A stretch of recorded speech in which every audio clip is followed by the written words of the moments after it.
And we had two Patterson Rogers signed up. Is either in Las Vegas? This is from yesterday. Okay. Randolph Watkins, Don Schwartz, Schaefer. I'm sorry, it's old eyes here.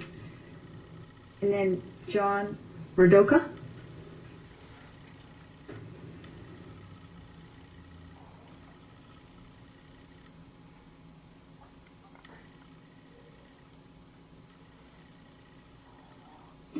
Good morning, Madam Chair, members of the committee.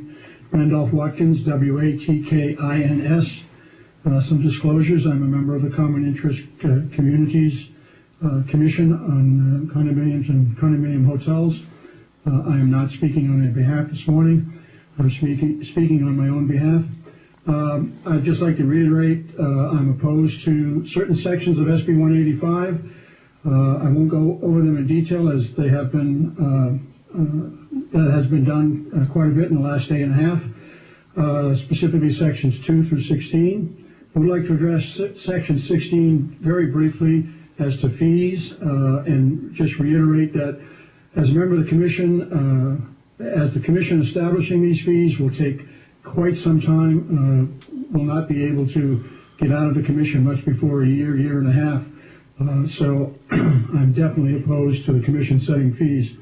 As to section 17, which deals with the use of radar guns, I'm somewhat familiar with that, having managed a private community in California, and the safety and security force there are properly trained in the use of those devices and certified. Senator Schneider's bill in section 17 doesn't address any of the training requirements, and I think there should be some modifications there to ensure that the use of radar guns are used properly. People are certified and trained and not just standing out in the gated community pointing radar guns at traffic. Private communities do need to govern their speed. The local police departments will not come in and enforce speed limits in private organizations, so more needs to be done about the training and use of radar guns in private communities. And in regards to associations being able to enforce their own rules, especially in this particular area on the use of radar guns, in 1999 the California Supreme Court adopted a rule of judicial deference to community associations' board decision-making.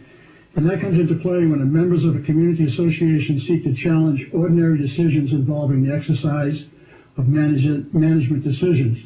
The Supreme Court directed lower courts to defer to the board's authority and presumed expertise when a member seeks to challenge board action where a duly constituted community association board, upon reasonable investigation and in good faith with regard for the best interest of the community association and its members, exercise discretion within the scope of its authority under relevant statutes, covenants, and restrictions.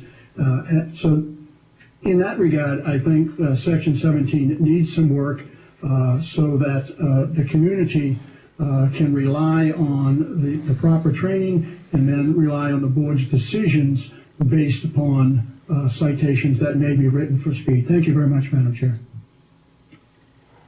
Questions of Mr. Watkins, committee? Thank you.